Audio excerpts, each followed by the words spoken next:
Hola, soy Mr. Capuchino, bienvenidos a la quinta parte de Mitos. Empecemos. Los mundos de Coraline. Historias para niños que asustan a los padres. Uno es adulto, va sobre aviso y aunque no haya leído demasiado sobre la película en cuestión puede hacerse una idea acerca de por dónde irán los tiros. Entonces entra en la sala un padre o una madre, o los dos, lo cual tiene más delito, con sus retoños balbuceantes en una mano y los asientos elevadores en la otra, contentos por compartir una tarde familiar con una aparentemente cinta infantil, y la incomodidad se va adueñando de la escena. Uno debe frenar el impulso de tocarles el hombro y recomendarles que cambien de sala, que se van a enfadar porque no todos los relatos camuflan las amenazas como Pixar. Seguramente al nene le guste, pero sus sobreprotectores progenitores terminarán escandalizados sin motivo. En España se hace caso omiso de las clasificaciones por edad y, en contra del sistema norteamericano, suele ser fácil colar a un niño en una slasher brutal.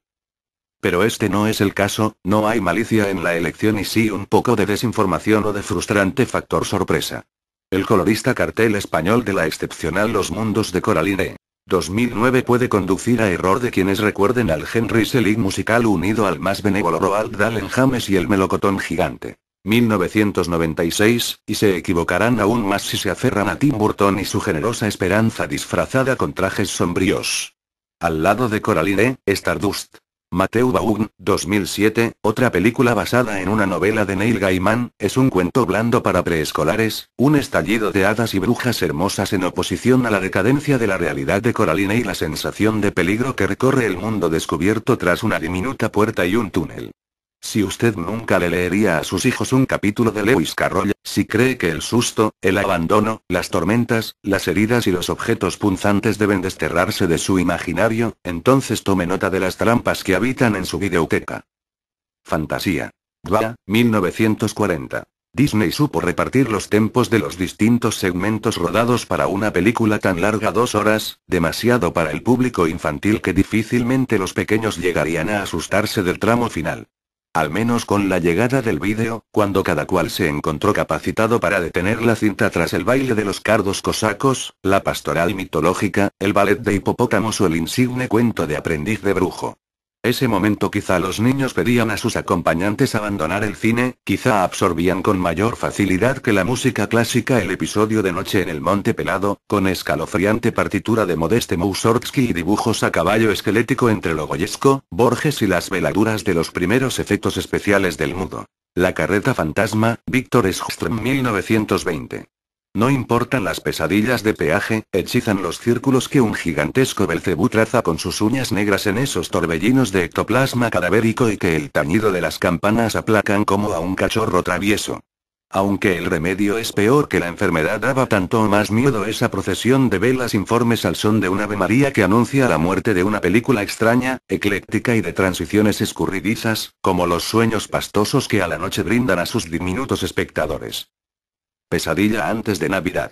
Selick, 1993. La stop motion no era una novedad, pero sí una técnica en vías de perfeccionamiento y reconciliada con el público prejuicioso hacia los muñequitos de Harryhausen gracias a la campaña publicitaria que chasquea un apellido Burton. Las salas se llenaron atraídas por el colorido y las alegres canciones de Danny Elfman, pensando que el director de Eduardo Manos Tijeras 1990 mantendría su mensaje amoroso y apartaría para los infantes cualquier mención a personajes siniestros y cortes sangrientos.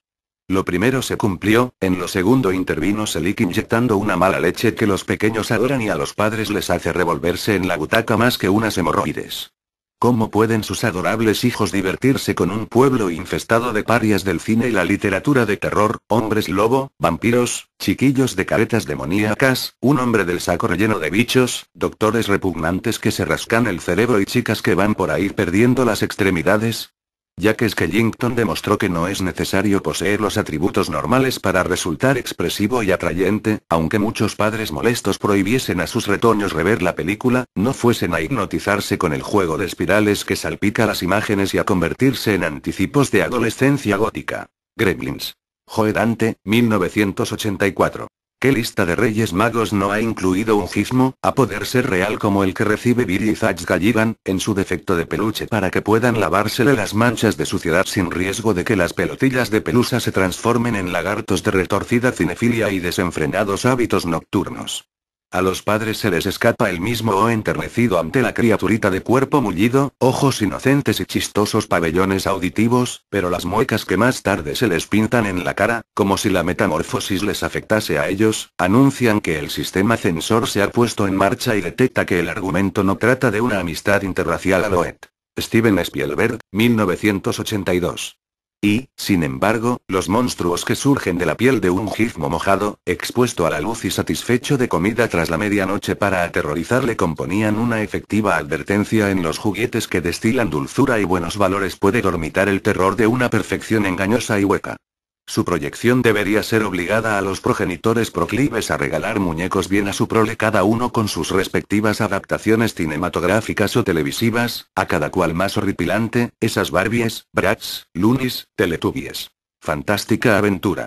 Charles Swenson y Fred Wolf, 1977. Hoy pocos niños habrán tenido oportunidad de verla, pero en su época esta película, con participación estadounidense y japonesa, comenzó a desbrozar las sendas de una animación con planteamientos de mayor calado filosófico que el decadente imperio disneyano. Basado en una popular novela de Russell Hoban, el relato de un pequeño juguete de hojalata, formado por dos ratones padre e hijo, y cuyo mecanismo solo se activa dándole cuerda mediante una mariposa situada en su espalda, traía reminiscencias de los agrios cuentecillos de Oscar Wilde. El destino de la pareja roedora, desechada como un trasto roto, se aproximaba a las atmósferas fatídicas del Soldadito de plomo de Andersen o el Cascanueces de Hoffman, de modo que cierto boca-oreja vetó a la película como un relato triste poco recomendable para escolares sensibles. Contradictoriamente, a mediados de la misma década comenzaron a estrenarse otros productos de trazado nipón que sí contaban con entusiastas recomendaciones, a pesar de traumatizar a media generación, como Eddie. 1974 y Marco. 1976. Condenados a equivocarse, algunos padres sí quisieron acercar a sus hijos a las profundidades intelectuales del dibujo animado con Persepolis. Marjane Satrapi y Vincent Paronnaud, 2007, y se quedaron con la boca abierta y tapando los oídos de los críos al escuchar la colección de improperios que la protagonista de Dulces Rasgos almacenaba en su lengua. Cristal Oscuro. Jimenson y Frank Oz, 1982. ¿A quién puede asustarle las marionetas Jimenson? Mucho más imaginativas y personales que Gustavo, Peggy y Gonzo perdidos en la isla del tesoro o Cuento de Navidad, las incursiones del director fuera de Barrio Sésamo se granjearon la incomprensión de una franja de público a la que quizá no estaban destinadas. La belleza sombría de Cristal Oscuro, anticipándose adentro del laberinto. 1986 y la serie El Cuentacuentos. 1988, compaginaba la lentitud recreativa de lo artesanal con las mitologías épicas que, al fin y al cabo, sí habían triunfado en el Dagobah donde Yoda entrenaba a Luke Skywalker. Pocos aprobaron que el único colorido de una historia pantanosa y gris procediera de la piedra en cuestión, epicentro intermitente del film, y que sus héroes no distasen en extrañeza física de los villanos de la función. ¿Por qué no se percataron más tarde de que en la exitosa Fraggle Rock 1983, 1987 los personajes lucían orgullosos su diferencia y vivían en un mundo cavernoso, rodeados por la coacción de criaturas enemigas? Estos papás que se comportan como insensatos fragles, escudándose tras temores exagerados. Dumbo. Ben Sharpsteen, 1941. ¿Puede suponer algún peligro la cinta favorita del tío Walt y John Lasseter? En cierta medida, las desventuras del elefantito mudo son peores que las de Bambi o Simba. Desde su nacimiento ha sufrido las mofas de cualquier humano o animal por sus desproporcionadas orejas, lo han separado de su madre, la ha visto encadenada, ha crecido ensayando números circenses y no en marcha militar con el coronel Ati, y ha sido el hazmerreír de los payasos y de sus espiritosas bebidas. La incorrección política de la cogorza que Dumbo se coge sin querer, y a pesar de que en su sombrero grite la conciencia en forma de ratoncito, dio lugar a una de las escenas más lisérgicas y valiosas del universo Disney: elefantes rosas en conga que retuercen sus miembros como instrumentos musicales antes de explotar, diluirse, fusionarse y amplificar sus cuencas negras como un paquidermo de Dalí. Que algún personaje bebiese o fumase para un gag era bastante común en la factoría hasta los 90, cuando los vicios desaparecieron o se insinuaron débilmente para subrayar la vileza de los bellacos. Frigini. Christopher Nielsen, 2006, una cinta noruega en 3D, representó el próximo la animación elefantiásica con la historia de un paquidermo yonki que esconde una valija en su trompa. Por suerte no era una secuela inconfesa sobre la adultez del inocente Dumbo. Howard, un nuevo héroe. Willard Wick, 1986. No era para niños, ni la primera producción de personaje infantiloide con intenciones clasificadas X ya había levantado ampollas el estreno de El gato caliente.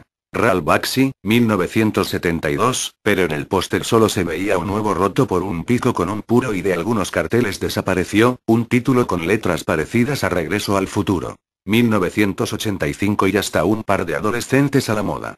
¿Qué daño podía intuirse de un vistazo? Desgraciadamente para algunas familias, no el auténtico Howard era un pato extraterrestre macarra, lenguaraz y salido, que bebía cerveza y fumaba como una chimenea, le gustaban las titis y venía de un planeta donde existen especímenes con pechos de plumas y hábitos de aseo tan superfluos como los del pato Donald.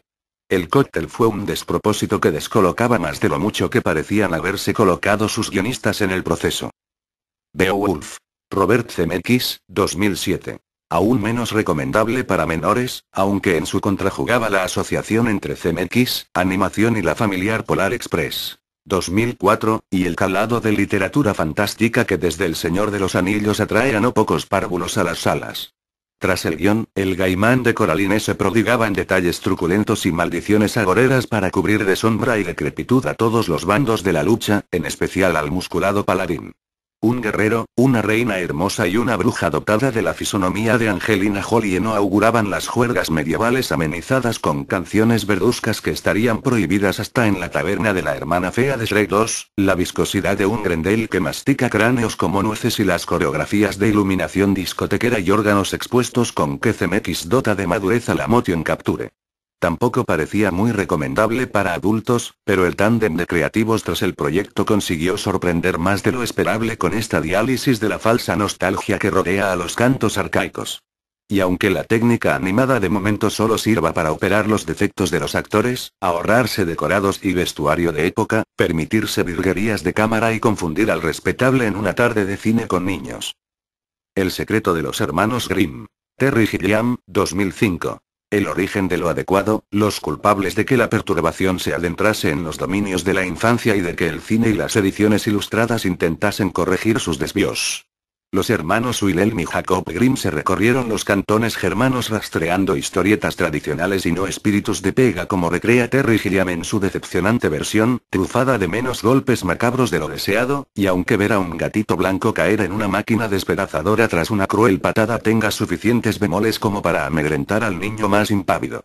La locura de Gilliam, quien ya había incomodado al gremio conservador con los héroes del tiempo. 1981, se hacía notar en contadas perlas como esa y su olfato para recrear las fábulas tal y como se concibieron. Caperucita atravesaba senderos de maleza y copas de árboles que apenas filtran la luz, los héroes caían bajo el embrujo de pérfidas mujeres y a las niñas se las enterraba vivas sin epitafios de recuerdo. Porque el terror es inherente al aprendizaje y los escalofríos reavivan la anatomía en desarrollo, porque no deben identificarse con una moraleja de mal sabor y porque la pedagogía que pretende mantener la infancia en una burbuja inmaculada se equivoca, salvo las señaladas excepciones. Ningún niño debería verse privado de estas fantasías ni de los mundos de Coraline.